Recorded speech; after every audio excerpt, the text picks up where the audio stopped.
Hello, Adam here. I'd like to show you my progress and what I've been doing to my LOSI 22S.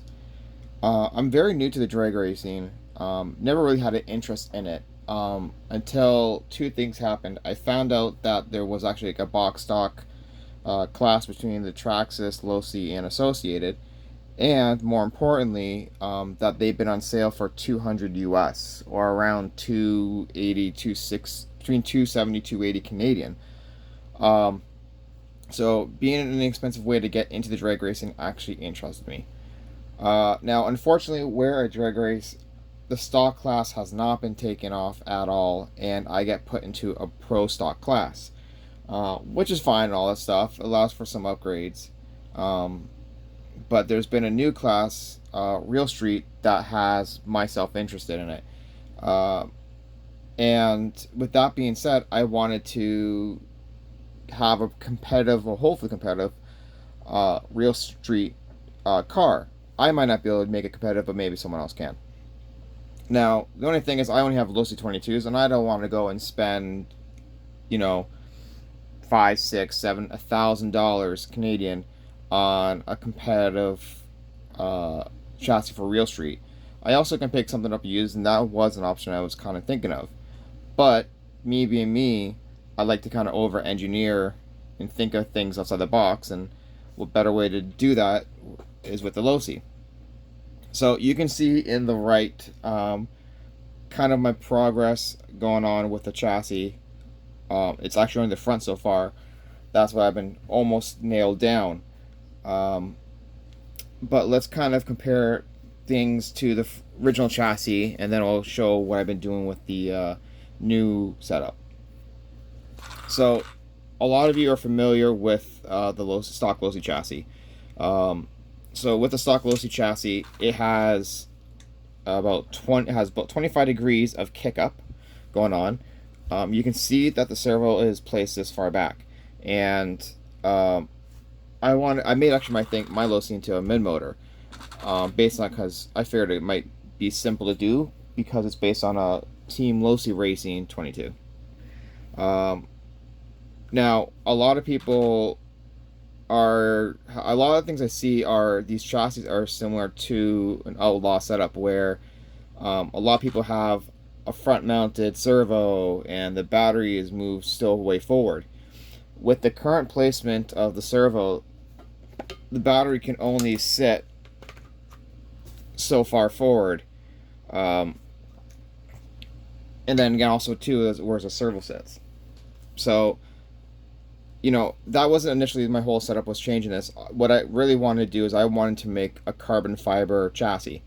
And that's where this whole thing started up because I couldn't find a carbon fiber conversion kit for a LOSI 22 that was also mid motor. I wanted to use the mid motor just because of with Real Street having no wheelie bar and stuff, it would already put weight forward as well as the motor rotation would be reversed, which will allow the four-wing accelerate force the front of the chassis down because of the gyroscopic effect on the motor. So I started designing the front end where I had, I went to eliminate the 25 degrees of kickup. So this was the shock tower was straight up, and I was planning to retain the original bulkhead and the steering. So then I would actually design I designed these two pieces to allow this whole bulk up to be kicked up 25 degrees. So there was these steering arms or whatever you want to call them. This piece would sit underneath that, which would, with this angle, kick that up 25 degrees to straighten that out. And then I printed this piece, which would go between the servo and the bulkhead. So it gets printed like this and installed in this direction, and it would sit on top of the servo. It sit on top of the servo and then get kicked up 25 degrees. But you can see how much I would increase that height in the front, and those would be straight up, which would also then raise the height up and then interfere with the body. Anyways, I had done that, and I had taken some pictures, and I shared it with the community about it, and a comment that stuck out was can I mount, why not mount the servo in the front? Um, and at the time of posting, like, I didn't want to, I knew about, the idea of having the mount in the front, but I didn't want to get involved in doing it. I want to retain as much of the original parts as I can. And to mount that servo, I had no idea. Like, some people had it mounted on the shock tower, some people had it mounted on, the front bumper. So I completely ignored doing the servo in the front. I just didn't have an interest in doing it. But what I ended up wanting to do is design to have the front end have a floating body mount. With the car accelerating, the way it would transfer up and the front would lift up, and it would almost act like a parachute or kite and actually catch air with the body being lifting up. So having a front, at least having a front floating body mount to keep the body in place was something I also had interested in. So I started to design around having that. Now my problem I was having is, how can I put a floating body mount, but then also where do I put the shock tower? Now at this time is when I actually purchased my first 3D printer and I started designing these parts. And so that's when I was making those parts there. I got my, I just got it like a week ago, the 3D printer. Sorry for brain farting here. So I wanted to make a floating mount, and I had the idea of how to do that, which is pretty much how it's shown on the chassis, how I went with it.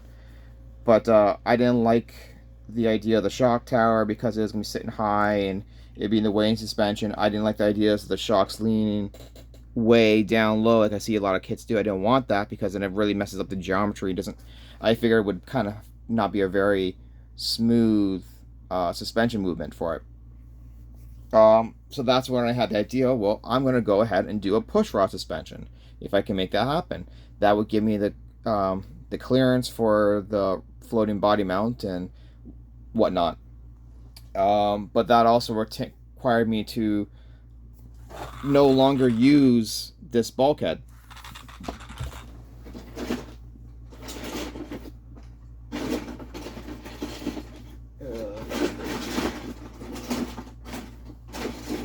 So I got other ones, but I started involving making my own custom bulkhead to go on the car. And I had a couple different versions and things going on. But this was my first go about it where I was going to make it have, making the bulkhead to mount the servo in there, keep the bulkhead low and flat. And then I was going to see about mounting the shock tower on there, but I wasn't crazy about that. So that's what this came about. And then the push rod idea came in. So again, still retaining where the servo would mount in here. So there's the bearings for the servo, there's the clears for pillow balls. But then I have these cylinders on the side that I can mount a rocker arm for the push rod suspension. So as I was fiddling around with this, I was messing around with the servo and just looking at it. I'm like, okay, how do I mount the servo? I don't want to mount the servo.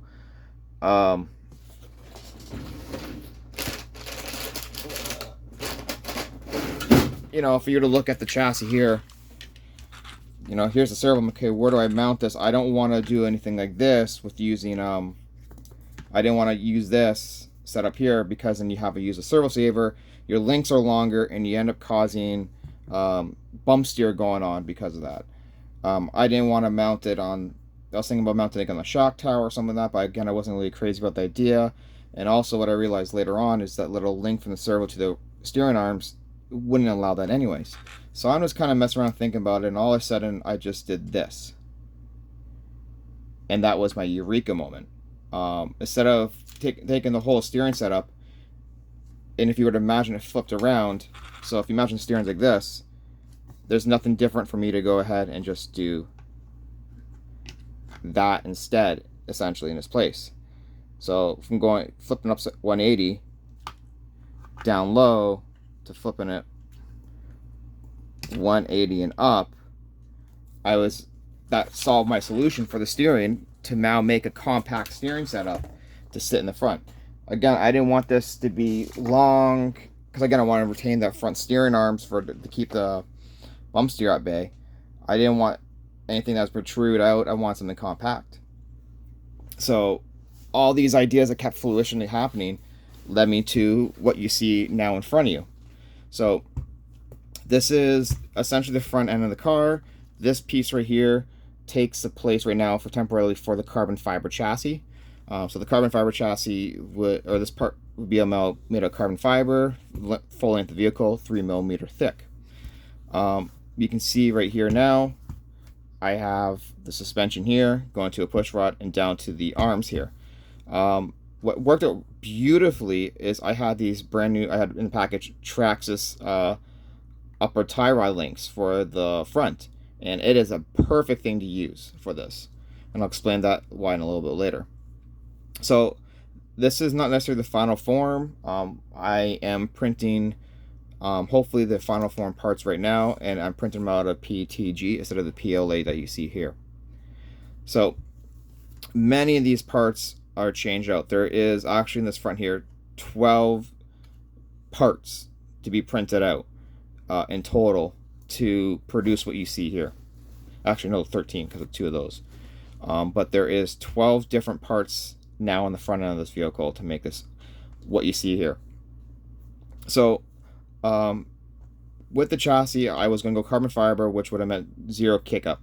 And talking to a friend who drag races who's very fast, he's saying like, oh, the one thing he regrets about his vehicle is that his having a front mounted servo with the steering with the servo saver horn.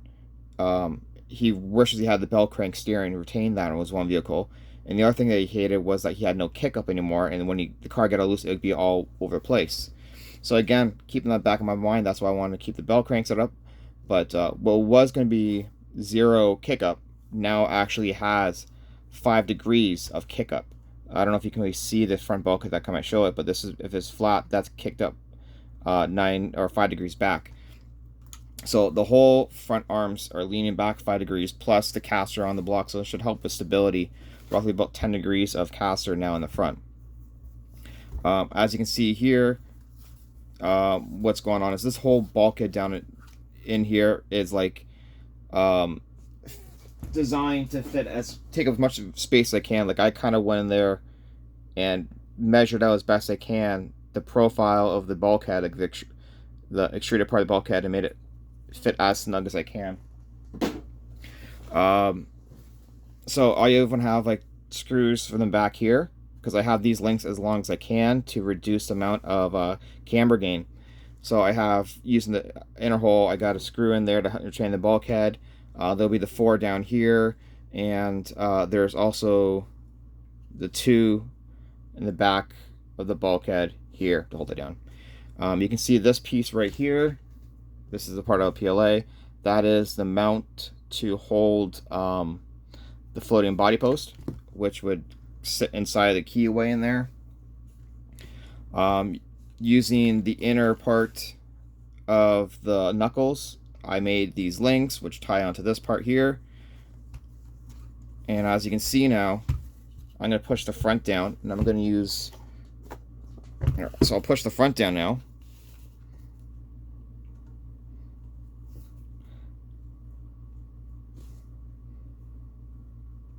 You can see where the body post would mount. That's staying still. So you got the whole suspension moving,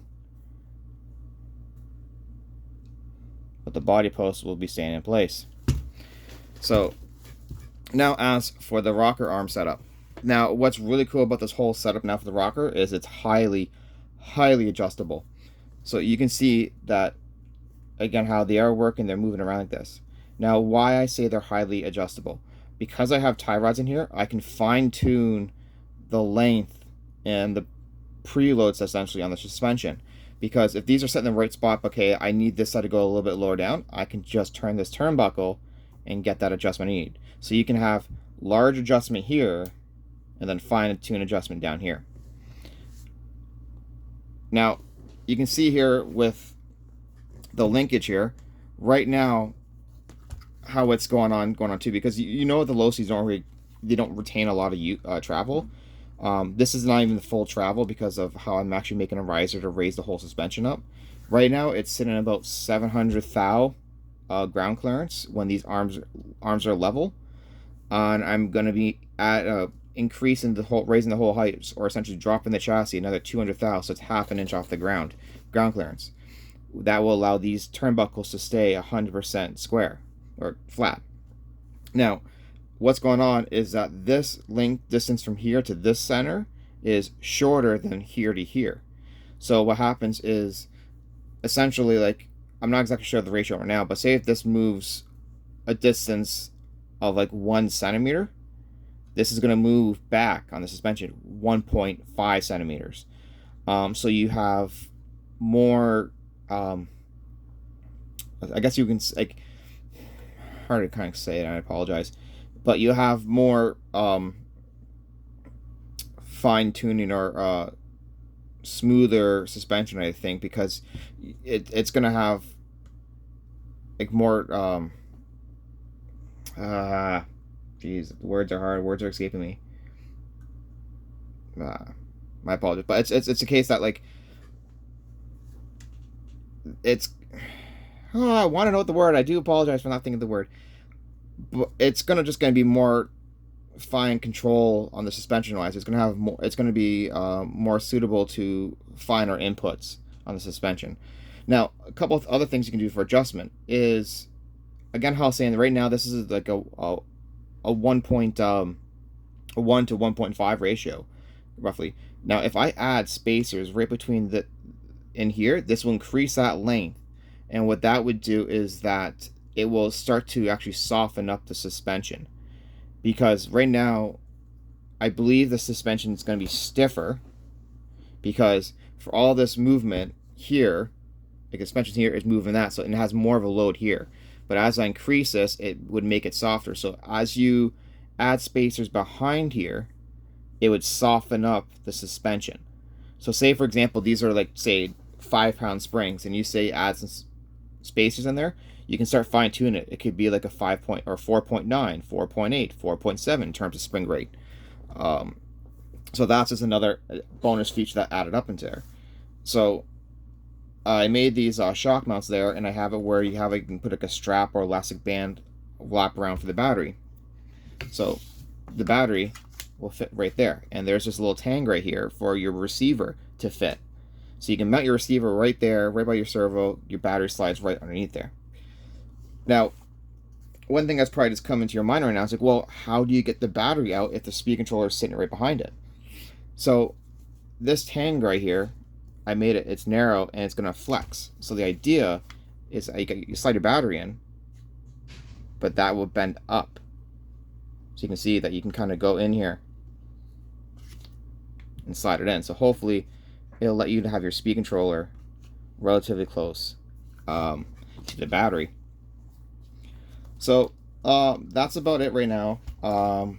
We'll see how it all goes. Like I said, I got a brace here that would tie to the front bulkhead to the suspension, so that it doesn't cause the chassis to flex, which I was also running into. Oh, another thing to bring up, there'll be set screws in here, and actually going to be more increased.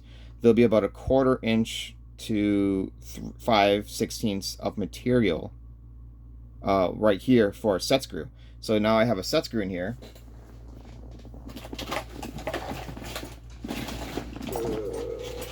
I'm gonna go dig it for now. But also with the set screw there, I can now, if I tighten this up, it will adjust my droop. So if I tighten that up, it will set my droop. So now instead of having to go inside the shock and change my fuel tubing or spacers in there, I can just adjust my droop with these, which will be 2 set screws down here. So that ends about what I got going on right now. I'll do another progress video in a couple days to see what's going on with, hopefully the proper parts are made to the car out of PETG. You can also see that how the steering works. Also, is you'll see, because of me retaining the original anchor steering, stuff like that, the wheel stays relatively straight compared to other vehicles. Now, so this side's pretty straight, but that side kicks in, and that's because on this one side I got a 2mm spacer, and this side has nothing. But again, having this setup, I can actually put spacers in, and I can fine tune and adjust my bump steer as well. So there is tons more setup involved with this vehicle. Um, Tons of features. I'm really excited for it. It should be really well. You can see with the suspension down here, I mean, it's still like, servo's up there, so it raises the center of gravity there, but everything else, it's kind of lower in terms of bulk and stuff like that.